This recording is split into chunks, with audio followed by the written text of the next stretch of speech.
Time to call to order the May 10th meeting of the Zionsville Board of Parks and Recreation. We appreciate that everybody's here now and we're ready to go ahead and get started. The first thing we're going to do is do a roll call. Vice President Jill Pack. Here. Secretary John Salowitz. Here. Ryan Cambridge. Here. Coralie Palmer. Here. Kimberly Lane. Here. And Chris Barksdale. Here.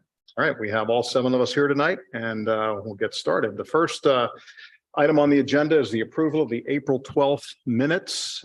We had 5 of us here. Ryan and Coralie were not, so I'll ask you to recuse yourself when it comes to time to approve the minutes. But does anybody have any questions or any comments on the minutes?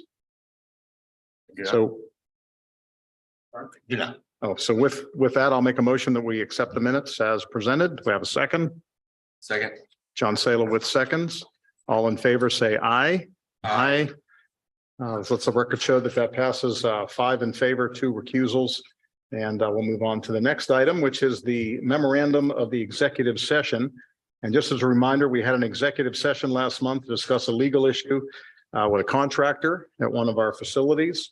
Ryan and Coralie were not present. Kimberly was not yet sworn into the board, so all 3 of you will ask you to abstain on the vote on whether to approve the memorandum, but we will have enough for a majority. So with that being said, I make a motion to approve the memorandum of our executive session on April 12th. Do I have a second? Second. Jill Pack seconds. Let's take a roll call vote. Jill Pack. Aye. John Salowitz. Aye. Ryan Cambridge. Recuse yourself. Recuse. Thank you. Coralie Palmer. I'll recuse myself. And Kimberly Lane. I'll recuse myself. And Chris Barksdale. Aye. I say aye as well, so that passes 4-0 with 3 recusals. All right, the next item on the agenda is public presentations and comments. We have no one in the room tonight. Jonah, anybody online for public comments? We do not. Okay, thank you very much. And then the next item on the agenda is the Parks Foundation update, and Jill is our liaison to the Parks Foundation. Okay.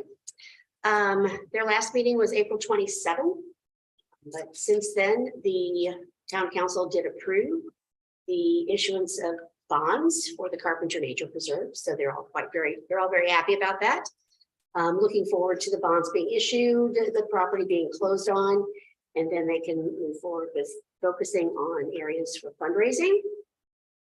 They are still working on finishing their strategic plan and hope to have that done this month. They would like to increase their social media presence. So if anyone that's here or listening and you have not, if you want to like and follow their Instagram and Facebook pages, they would appreciate that. They do have a plan to increase the number of board members in the coming year to help with spreading around some of the various work that needs to be done.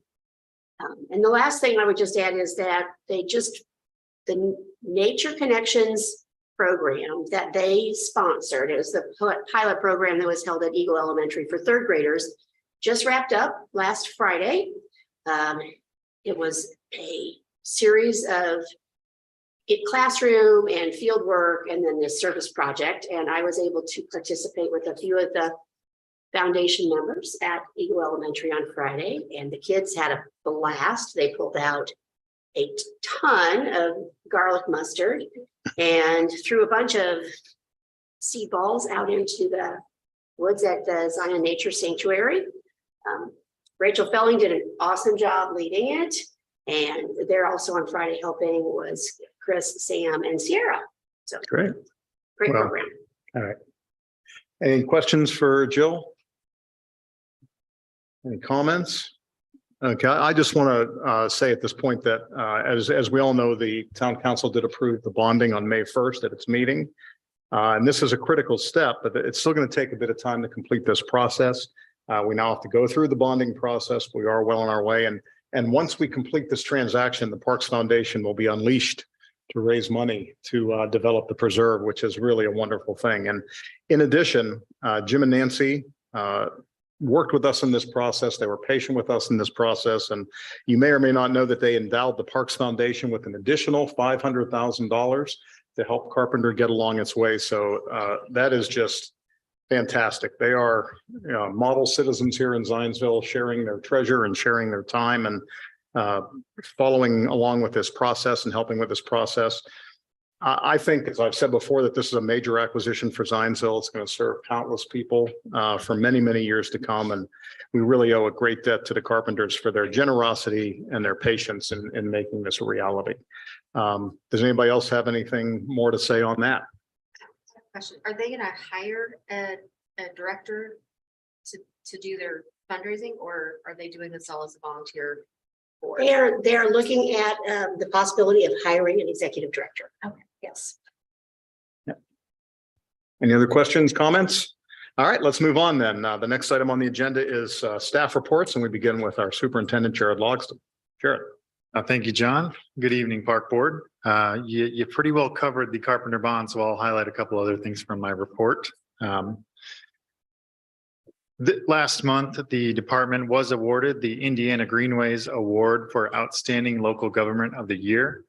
Prestigious award. Obviously, only one municipality is chosen each year, and this year, the Zionsville Parks Department was selected for our outstanding work with advocating and expanding our trail system.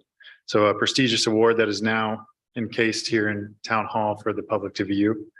A second accolade, the American Council of Engineering Companies, ACEC, listed the Overly Warman Pedestrian Bridge as a state finalist for their award ceremony as well. So just speaking to the design and engineering for our park system as we continue to elevate that.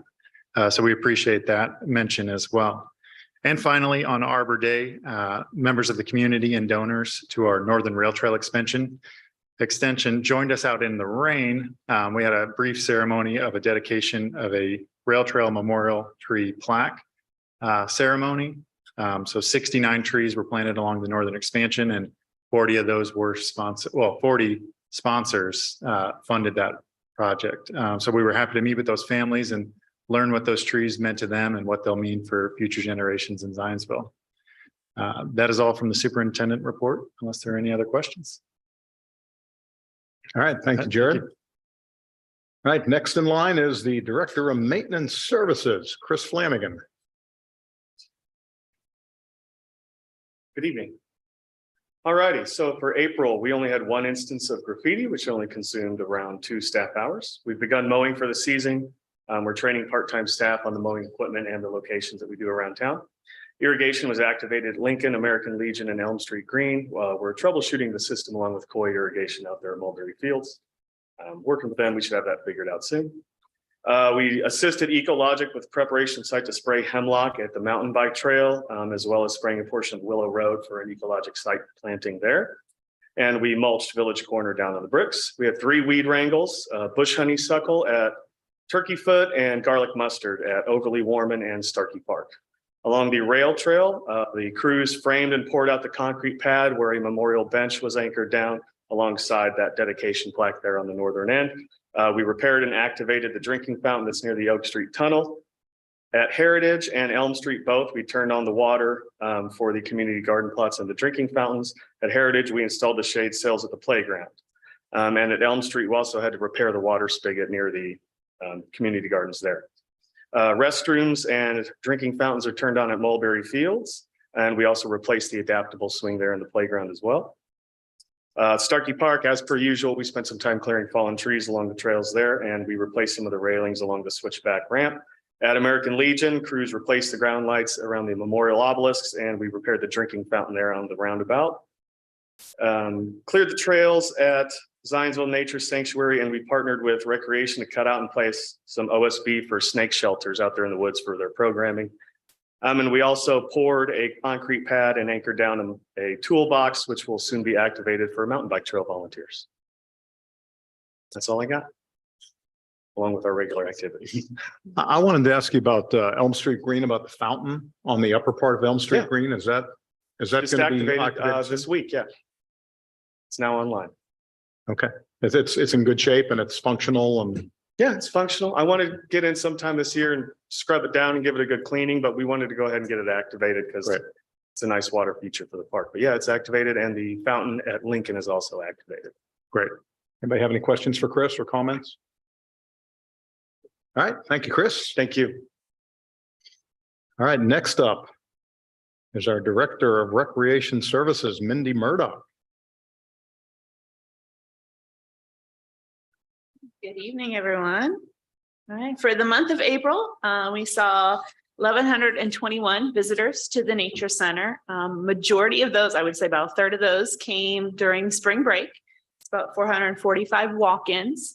And then the staff actually, they provide programming throughout the spring break there. So we had a drop-in craft, bird discovery every day. And then in between that, they did different things such as animal babies, a full moon hike, things of that sort for the people that didn't go on travels for spring break.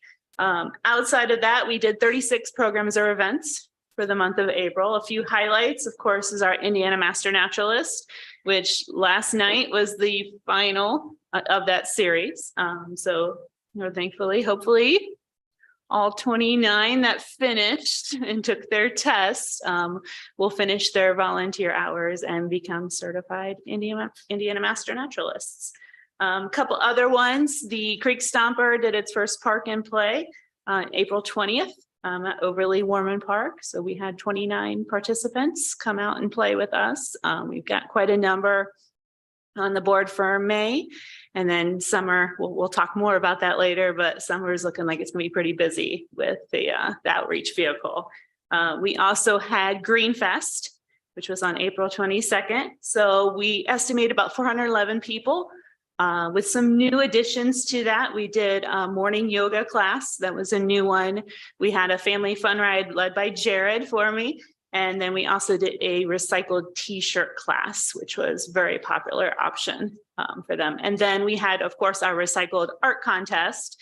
We actually had 79 submissions for that art contest. So it was pretty cool to see all the different things that the kids came up with. Yeah, that's really all I have, unless you guys have any questions.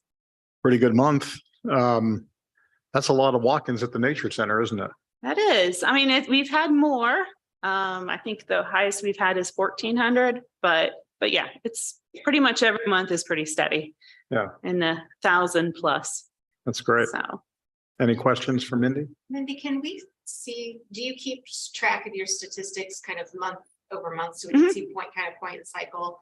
And then as you guys grow, I find the trends telling, and if we can predict where you might need staffing or more staffing, or where we can adjust, if you know that a lot of things get canceled at a certain time. Yeah. Then we can adjust, and you guys are spending your staff time, your limited staff time wisely. Right. Yep. I keep track of everything. 9 years back. So. I knew you did. Yeah, it'd be good if you sent that around to everybody too. I think we'd Yeah. all like to see that. That'd be great.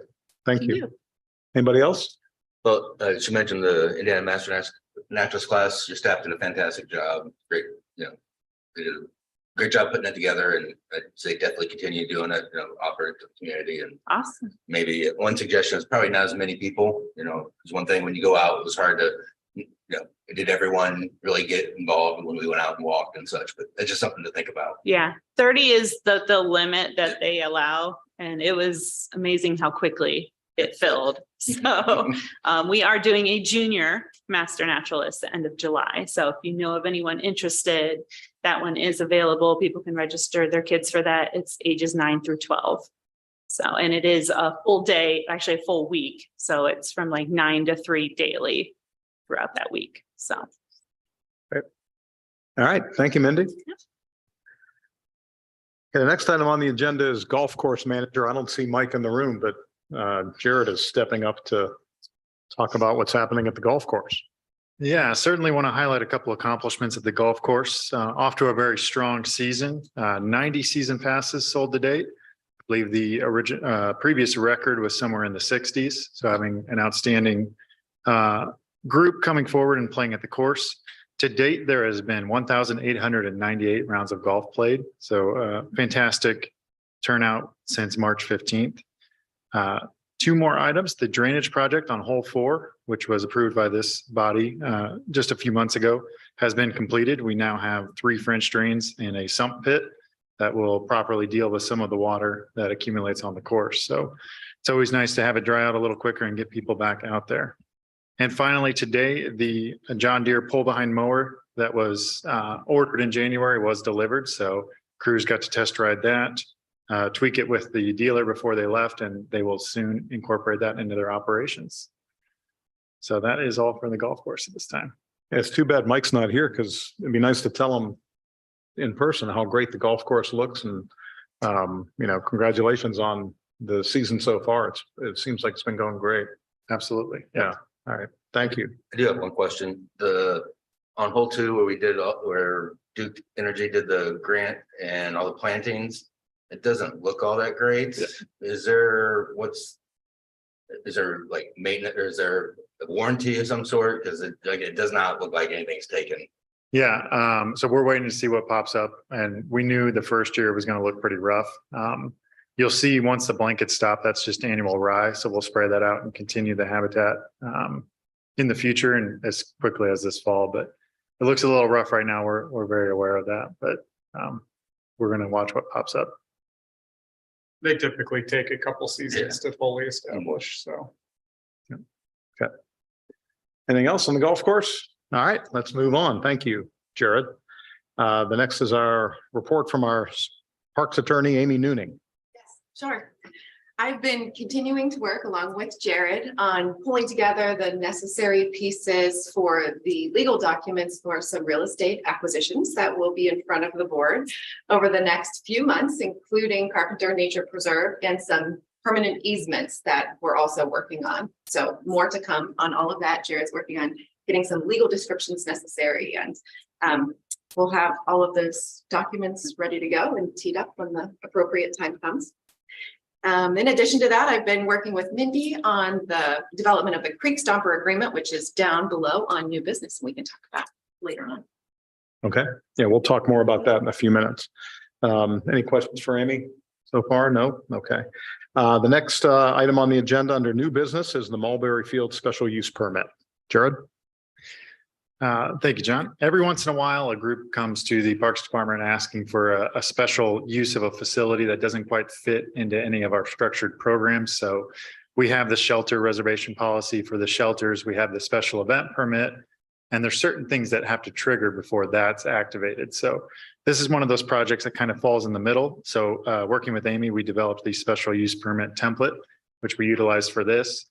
You'll recall we had a request last year for the hot air balloons with the Cub Scouts last year at Mulberry Fields, as well as 2 rocket launches from Girl Scout groups in my tenure here. So this would be to allow the Huntington's Disease Society of America to have a Team Hope walk at Mulberry Fields on September 16th.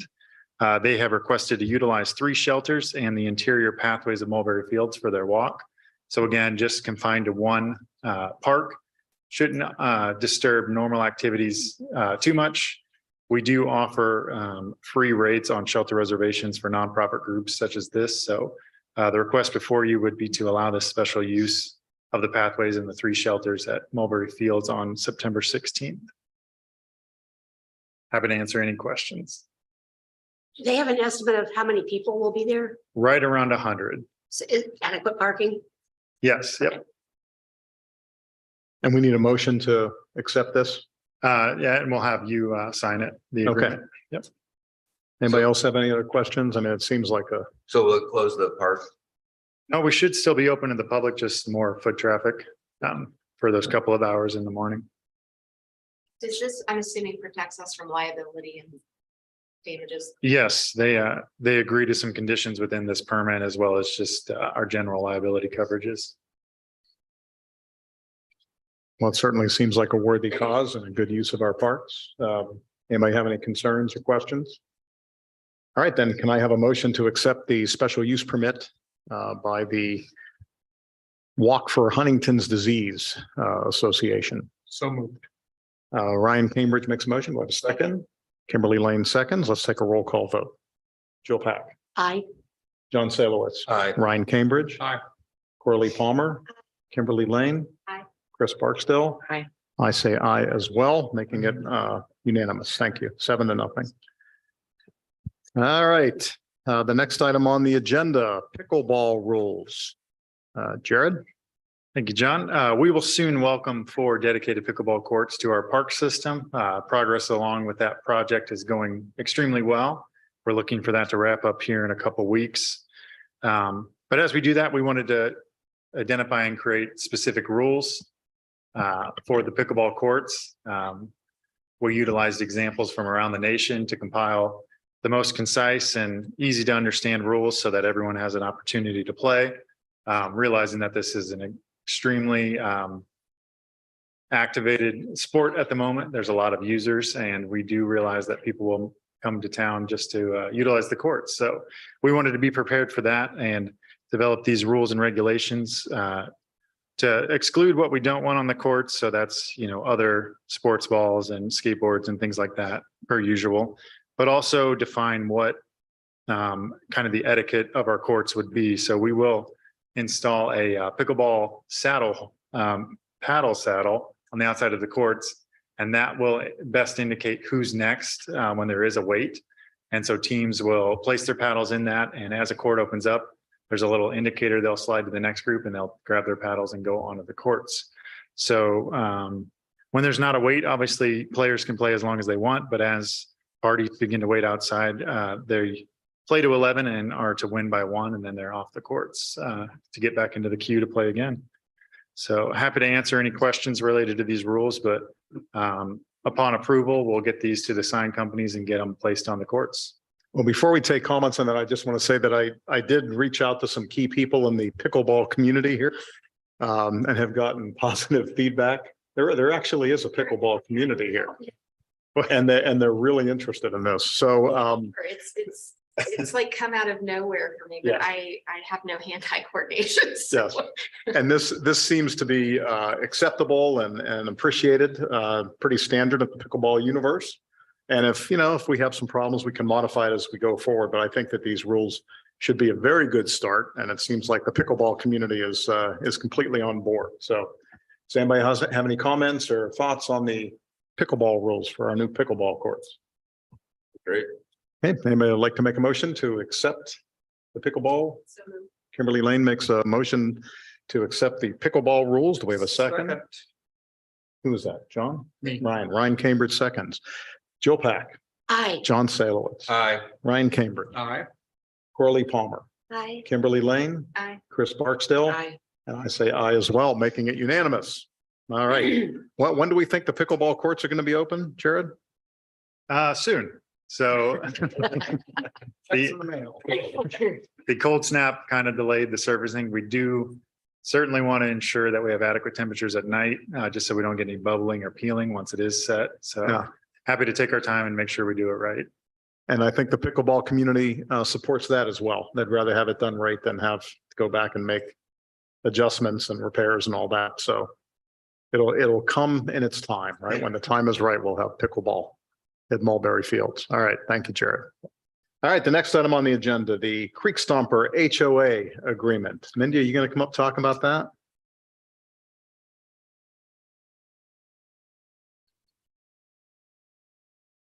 All right, so I know some of you were on the board when I first approached you guys about our Park and Play initiative of really trying to kind of reach the people where we find them versus relying on everyone to come to the nature center to try to come to a program that we're doing there. So really go out into the parks and find them where they are and basically bring programming to them. We were blessed to get the Creek Stomper last year, and it really increased that initiative that we went from just kind of a monthly park and play to be able to go to a lot of events like the farmers market, fall festival, and really see a big impact. And so this is kind of the next step of how do we reach people where we can find them. And so one thought was be kind of following what the bookmobile at the library is doing. And and heading out to looking at various HOAs. So there was some criteria that we will stick with. Is one, it has to be a Zionsville HOA. So we would not be traveling into Whitestown. It would be in the Zionsville community itself. They would need to have a common area that would have accessibility so the Creek Stomper could roll right in. with grass so we can set out all of our play equipment. And then also the dates that we choose would not be coinciding with anything that they might be doing as a special event. So block parties, things like that. We do have the opportunity for people to rent the Creek Stopper for their neighborhood block parties and things. And we've done a few of those. But this would be more of, especially in the summer when kids are out of school and, not all the time, maybe they're hanging out at the neighborhood pool. And then the Creek Stomper rolls on up and maybe they spend a little extra time hanging out in their common area. So I did reach out to Amy and kind of wanted to, find an agreement that would work for us as well as for the HOAs, just so there's a clear understanding of where everyone is in that common ground. So, and that is what is before you guys. Amy, do you care to chime in on this? Sure, I can add some.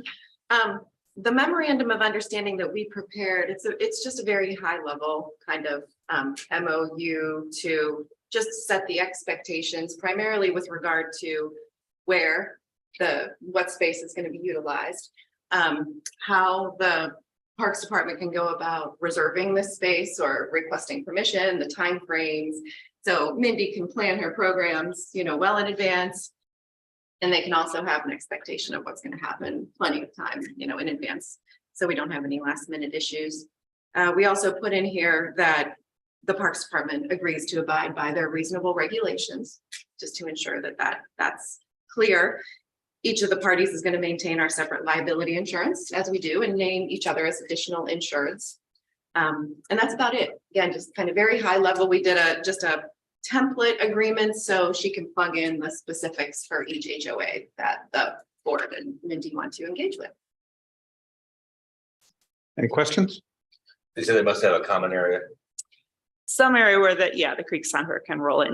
I don't want to be, In the street, yeah. in the street or someone's, front lawn. No. So a common area where they have. So it does not all HOAs would then be available, but. Right. Mindy, do you guys need power for the Creek Stomper? We do not for Okay. most of our things. No, it would not be something that we would ask for. We do it for the bookmobile, depending on how it's going to get used at a location. We may Yeah. or may not plug it in.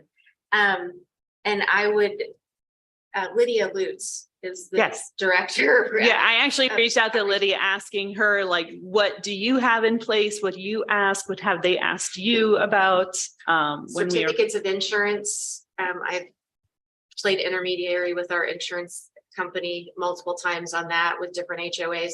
Some of them ask for nothing. Some of them ask for more than you would think, short of a blood sample, which is great. Everybody needs to be covered and feel comfortable. But she's had some varying levels of success getting into different places that she's wanted to go. So please pick her brain. will do. And if you guys Yeah. can tag team and like she can bring the nature books that we've set up for you guys to supplement that would be a great partnership. Okay.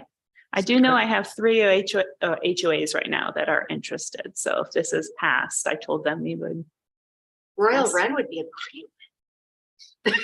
considering I'm on the board, that's an easy one. Do you have a sense or ballpark of the cost to rent the Creek Stomper? Is that listed somewhere? The Creek Stomper for the rental, it is listed. It's a minimum of a 2-hour, and so it's 300. Got it. Yeah. Well, I think it's a great way to activate it more, and I think that'd be great. So It's a what good we're way asking for, to, I'm sorry? it's a good way to increase our marketing since we Yes. really don't have a marketing Yes. budget of being able to be out there and sharing upcoming programs and events and, new facilities such as like pickleball court that's coming on. Again, trying to meet people wherever they might be. Okay, so we're, The timing of HOA meetings is the timeframes of 21 days and 14 days reasonable? Are they meeting that frequently that they would be able to get back to you following a meeting to approve a request to go in? I don't know of all HOAs. I know a lot of the larger ones meet either once a month or every other month. So, I'm on the board of the Bonterra HOA, and we're able to approve and sort of vote virtually. I think it's a good byproduct of 2020 if there is one. So we would be able to do something like that really efficiently without having to call a special meeting. And a lot of times, yeah, like Royal Run, a lot of times we will just discuss things via email. Yeah. So. Okay, does anybody want to make a motion that we accept the HOA MOU? Kimberly Lane makes the motion. Do we have a second? And Coralie Palmer seconds. Let's take a vote. Jill Pack. Aye. John Salowitz. Aye. Ryan Cambridge. Aye. Coralie Palmer. Aye. Kimberly Lane. Chris Barksdale. Aye. And I concur as well, making it unanimous. All righty. Thank you, Mindy. Thank you for working through that. And Amy, thank you for your efforts in putting that together. I think that's going to be great. All right, now on to old business. And the first item is Winterfest 2023. Thank you. I just wanted to update the board and community about some changes to Winterfest for this year. As we began to plan for this year's Winterfest events, we took a deep dive into how operations have been going over the past 2 years, as well as the community surveys that we provided for the past 2 years. And while we had a fantastic time welcoming 10,000 skaters over the past 2 years and countless more for all the programming, we did decide to pause the rink for this year. Just a trend that came from the community surveys is truly how difficult it is to program outdoors in December in Indiana. And some of that basic infrastructure and refuge from the elements is one of the most reoccurring items. And we kind of touched on that as well when we spoke about Winterfest earlier this year. Ryan mentioned placemaking and the opportunities we do have at Mulberry Fields to develop that placemaking and make it more of a built out event, but we are limited by the infrastructure on site today. So I do have hopes that the ice rink could return to Mulberry Fields in the future as that infrastructure does catch up. We also did look about changing the locations for Winterfest. So one of the most heartbreaking things we'd hear during the previous 2 seasons is it'd be the end of the season, January, and many people would be, oh, I didn't even know this was going on.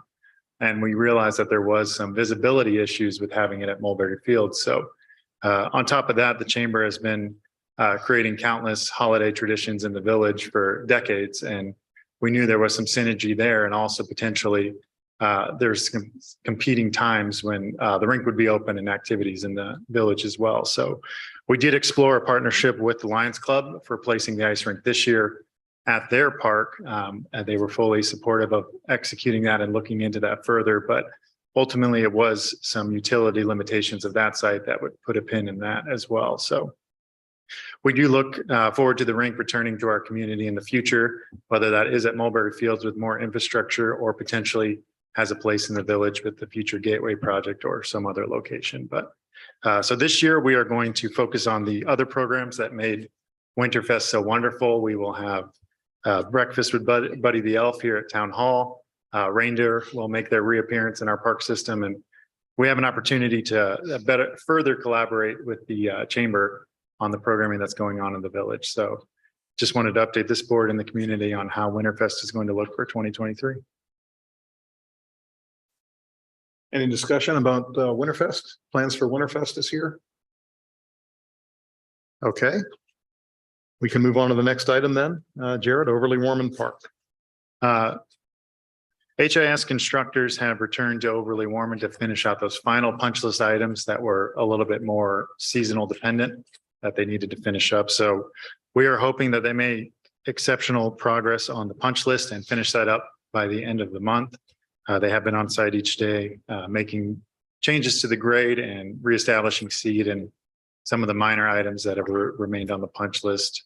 And we are continuing to hold them to the specs of the contract and want our finished product to be just as fully fulfilled as we intended with the design. So happy to answer any questions about that as well. I think I've mentioned we live right on the back of Overly Warman Park, so I've gotten to enjoy it over the years, both before it was a true park as it is today, and happy to see things moving along. I do applaud you, Jared, of sticking with it and holding them, sort of holding their feet to the fire as a landscape architect and primarily a park planner and park designer. It's clearly not their forte. They seem to be really good at bridges, which we had one of those and they got that done.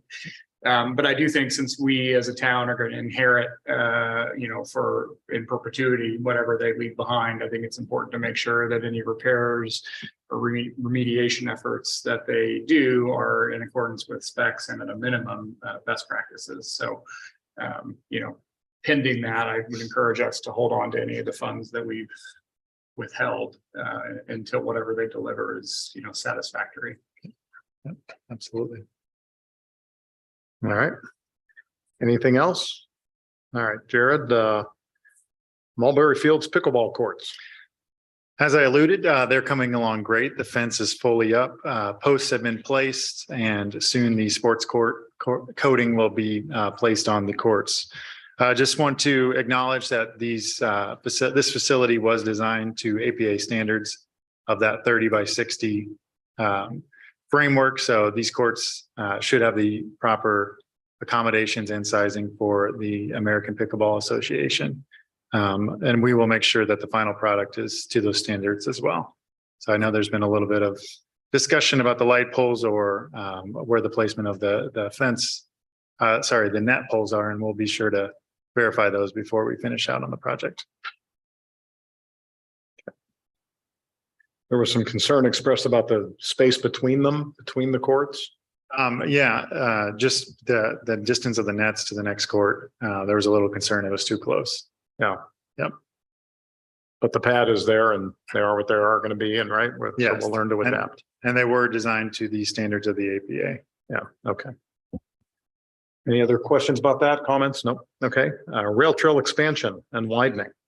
The northern expansion and widening are still progressing along well. There was some grade adjustments that the contractor completed over the past 2 weeks, which delayed paving, but they're returning to the site and should be finishing paving on the northern section very shortly, as well as following right behind with the phase 1 widening. So looking to get that all buttoned up. There is a wet spot at Heritage Trail right behind the dog park, which every rain event that might delay paving a little further and a little further. So looking at solutions there so we can get that all buttoned up and then moving on to the final phase of the rail trail project.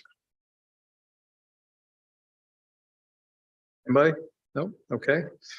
And then the next item, the rail trail trailhead, which seems to be coming along quite Yep. nicely. Another project just moving along fantastic. By the time you saw the photo in your packet, there was already an updated photo of the structure now with the roof. So the trailhead facility is nearing completion. They're roughing in utilities and fixtures. The site will be graded a little bit more and seeded. We continue to work with the neighbors if they have any privacy concerns and with the HOA, and we appreciate their patience of any noise and other things that are impacting their evenings in their yards. So that project's coming along great, and another project we anticipate to be finished soon.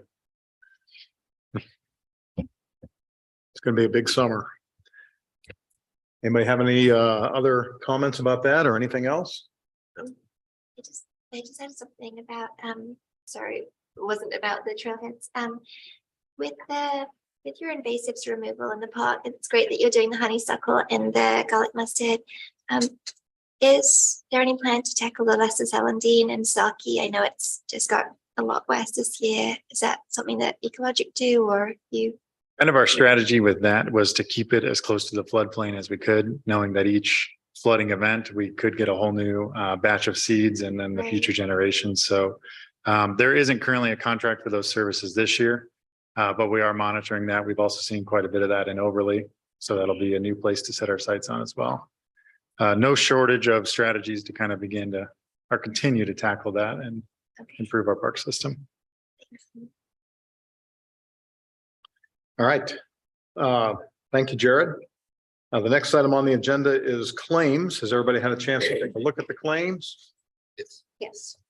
Does anybody have any questions about the claims or concerns or comments? Right. With that in mind, do I have a motion to approve the claims as submitted? Make a motion to approve the claims as submitted. John Salowitz makes a motion. Do we have a second? A second. Chris Barksdale seconds. All right, let's take a roll call vote. Joe Pack, Aye. John Salowitz, Aye. Ryan Cambridge, Aye. Corley Palmer, Hi. Kimberly Lane, Aye. Chris Barksdale, Aye. And I say aye as well. All right, claims are accepted unanimously. Next meeting is June 14th, and I would ask you once again, please do not leave the room until you sign the paperwork. And with that, do I have a motion to adjourn? Motion to adjourn. John Salowitz makes a motion. Do I we have a second second? Jill Pack seconds. All in favor, say aye. Aye. All opposed? All right, thank you, everybody. We'll see you on the 14th.